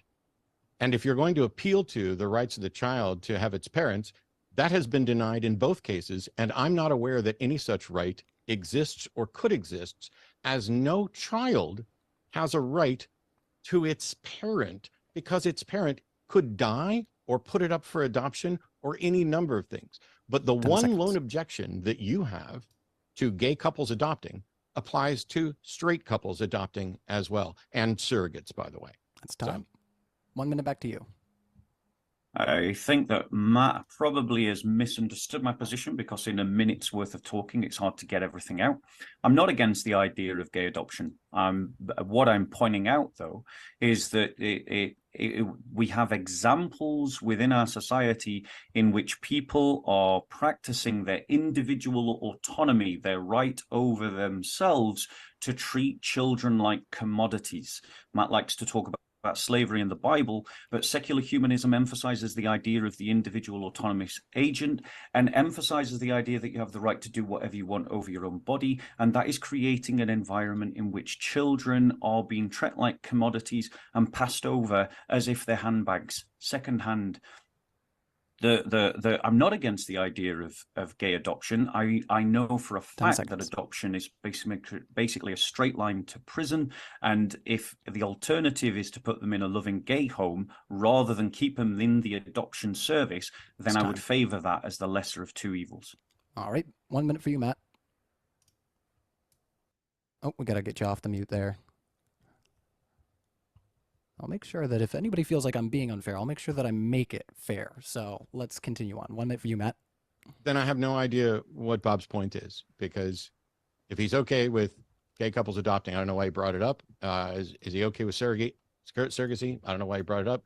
I don't see this treating children as commodity. What I see is both many Christians, as a matter of fact, Christians predominantly run adoption agencies. Both of my niece and nephew were adopted through Christian adoption agencies, because in many countries and in many places, those are the only organizations that you can really go through. But if Bob doesn't have an objection to that, I don't know why he brought it up, because in my perspective, from a secular humanist perspective, I don't see anything specifically about adoption in the manifesto, but my take is that getting kids into loving homes is the priority, so that they don't wind up in the system. And on that front, I don't know why why the subject was brought up, because it seems that we agree. All right. He's absolutely right. In terms of the alternative between leaving children in the adoption services or getting them into stable homes, we do agree. However, the point that I've made, and the problem that I seem to be having, is that what I'm trying to get across to Matt is that humanism emphasizes the idea of the height of the individual autonomous agent, that they have the control over their own body and what they do with it. But they go beyond that to what they do with other people's bodies, including things like in surrogacy and in abortion. These are questions for society. So let me just ask Matt straight out. Does humanism give guidance about surrogacy and abortion? So I just want to say that the point that I think it was one of the reasons why I lost this debate was that the example that I'm poorly communicating in this debate is this idea that you imagine you've got this gay couple, they want to have a child, and then someone offers to surrogate a baby for them, and then they hand over the baby to the couple. Now, this to me is designer families. This to me is the idea of treating children like commodities, because that child has a right to their mother, or if it's the other way around, that child has a right to their father. And we do see examples, a very small number of examples, but it has started, where through arrangements, these things are happening, where someone surrogates for someone else a child, and then hands that child over, like as if that child doesn't have a right to the mother that gave them birth, or the father that helped to conceive them in some way. And these kinds of private arrangements that are facilitated by the state are treating children like commodities to be handed over, as if they are transferable. And you only ever encounter this when the surrogate mother decides, no, I want to keep my baby, and then there's a custody battle. And I think there's one happening in the US. Don't know whether it's been resolved recently. So that's the point that I'm making, and I wonder what you think on that, Christian. Yeah, so I mean, it's worth saying I've been speaking in a capacity as CBI UK so far. We don't actually. I'll be speaking in a personal capacity regarding surrogacy. Although, in starting, I guess I would like to say that there's a few key transferable skills here that run across debate. Okay, we run across these two debates, and obviously the first one is, what does the Bible say, which is a great starting point for any approaching any cultural issue or ethical discussion. And obviously there's heaps in the Bible about surrogacy, from Sarah to Hagar to Rachel and Bilhah and is it Zildar? I was getting confused. Anyway, there's loads of examples of God promising, people not trusting, and then going for a surrogate method. So surrogacy is very, very old, and there's a lot to say about it. But the second crucial thing, and this goes back to what I've talked about regarding abortion, is one of the best ways to dismantle the pro-abortion or the pro-surrogacy argument is to fully understand the mechanisms by which it functions. Okay, because like so much, sexual reproductive rights, termination of pregnancy, bodily autonomy, it sounds so great, but when you start talking about, unborn babies being ripped apart limb from limb, we know 13,000 of these fetus babies being flushed down the toilet, suffocated, ejected. When you start getting into the detail and the mechanics of how this works, it becomes more and more irksome and harder to justify.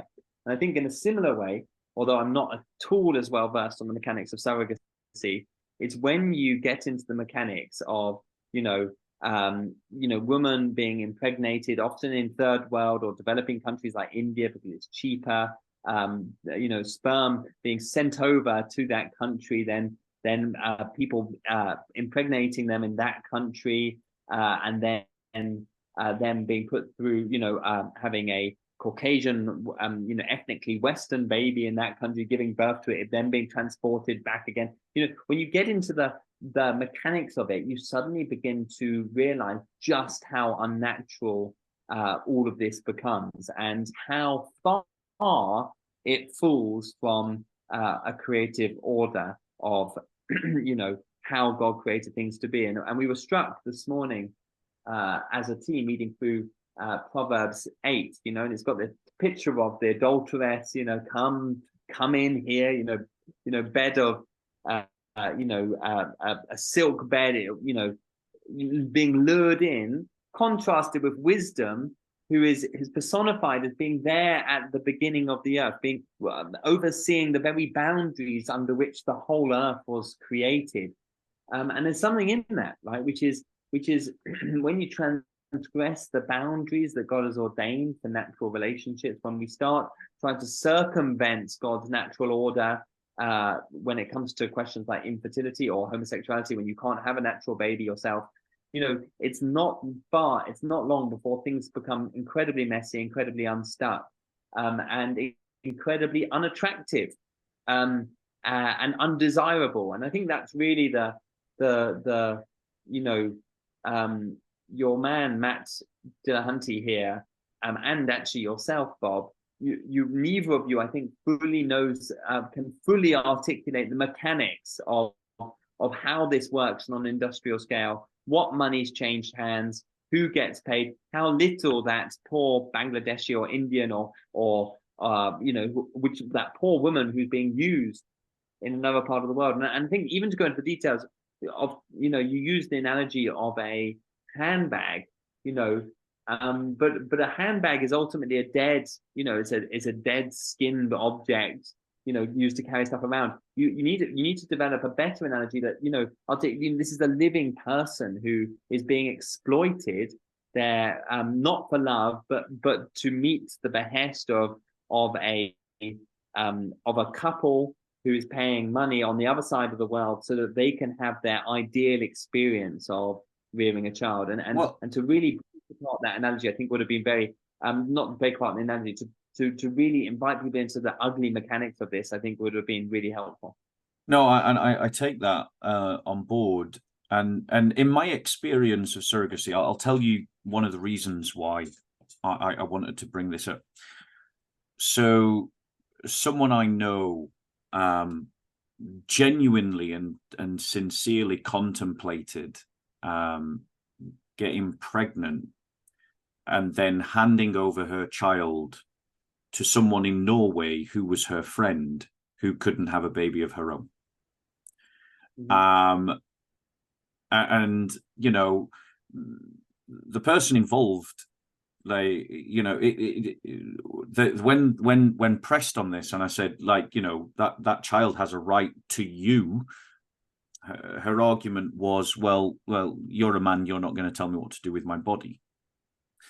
Now, it seems to me that what's happening in the West, and it's not really being talked about, is that amongst the particularly rich and well-off and left-leaning culture, we have incidences and cases, however small in number, are nonetheless deeply ethically questionable, where by the facilitation of the state, people are getting pregnant and facilitating pregnancies in such a way that denies the right of the child to their parents. Now, Matt said that a child doesn't have a right to their parents. You know, and I want to strongly say that unless there is a reason otherwise, every child has a right to their parents, you know, because it's a natural right. But it's one that is being undermined through surrogacy, which is, again, being done to facilitate human self-will and creating my best life and completing my life journey kind of logic. It's all about me. It's not about the child. I mean, it's you're right. I mean, this stuff is all this is all downstream: abortion, surrogacy, the commodification of kids. Obviously, we haven't even talked about IVF and the way the colossal human destruction that results in. In most IVF procedures, you have a small orphanage of embryos are either put in the deep freeze or destroyed at the end of that process, not to mention those that are used for human testing in labs up to the threshold at which they have to be destroyed, which I think is something like 16 days or 18 days. You know, this is all downstream of when you remove the boundaries that God sets for human relationships, human human reproduction and other things. Of course, you know, it's similar to what you said about, you know, the homosexual relationship adoption. You know, of course, there's going to be genuine examples of loving, committed people who genuinely want to be great parents. They want to create a stable home relationship, and in certain regards, they are going to be better than heterosexual equivalents because of their commitment to it. Just like with regard to surrogacy, you're going to find examples of people who genuinely are doing it for benevolent or sacrificial reasons. You know, I know of one situation where a sister had cancer, so her twin sister had the baby for her, with the inseminated herself so she could have the baby, and it was kind of, you know, a sacrificial and loving act. What people need to be privy to is that whilst these shop window examples are always going to be held up, you also have the general industry and the general experience here, which in the most cases, because it is riding at utter odds to a creation mandate, does not end well, and is vastly suboptimal in how it is meted out, and it leads to all kinds of exploitation and issues down the line, because when people can make an industry out of manipulating biological function, and when you've got when you've got two men or two women who've been working for many years without children and the distraction of rearing children, they can bring a lot of money to bear to get what they want. But the point is that we're working under the assumption that people have the right to a child. They don't. Well, I think if you have the right to adopt, you have the right to adopt, but you don't. Yeah. Well, there's no rights. I mean, if you want to go wholly biblical, rights were a downstream creation from people who were trying to establish, human value in a secular code. The reality is, according to the scriptures, that children are a gift given by him when he pleases, and often, for many couples, especially couples struggling with infertility, not without much struggle and prayer. The fact that because we are living in such a technologically advanced age, people are finding new ways around that problem using technology as opposed to entering into that place of dependence and prayerfulness. But obviously the way God's created it is you're always going to have a stronger biological chemical connection with your own children, and your proclivity to do a good job bringing them up is much higher with your own child than it is with somebody else's child. But people with enough love and commitment and for all kinds of reasons do find ways around this. God's grace is great, and God's grace, it can be manifest often when we are not working within the confines he set for us. That's all glory to him. It's never a justification for us to start tampering with the system according to, because we want to or because we can. Listen, it's been lovely. I know you're out of time. So I'll let you make. I was just going to end in a short psalm, and then your final comments, and I'll let you get off. Have you got time for that? I do. Okay. From Psalm 43, vindicate me, God, and champion my cause against an unfaithful nation. Rescue me from the deceitful and unjust person, for you are the God of my refuge. Why have you rejected me? Why must I go about in sorrow because of the enemy's oppression? Send your light and your truth. Let them lead me. Let them bring me to your holy mountain, to your dwelling place. Then I will come to the altar of God, to God, my greatest joy. I will praise you with the lyre, my God. My God, why, my soul, are you dejected? Why are you in such turmoil? Put your hope in God, for I will still praise him, my Saviour and my God. This is the word of the Lord. Thanks be to God. Amen. So, it's been great, Christian. I've loved having you on. And This is an absolute privilege. It's great. It's amazing what you're doing. Well done for taking on Matt Dillahunty. You gave him a run for his money. Sorry things got choppy at the end, but I hope anyone watching, will not just see a kind of post-mortem of a debate, but actually will be picking up genuinely helpful, tips and pointers for making, just be informed about the abortion industry, and may you learn skills in this to take into other debates. Bob, can I have permission to do a shameless plug?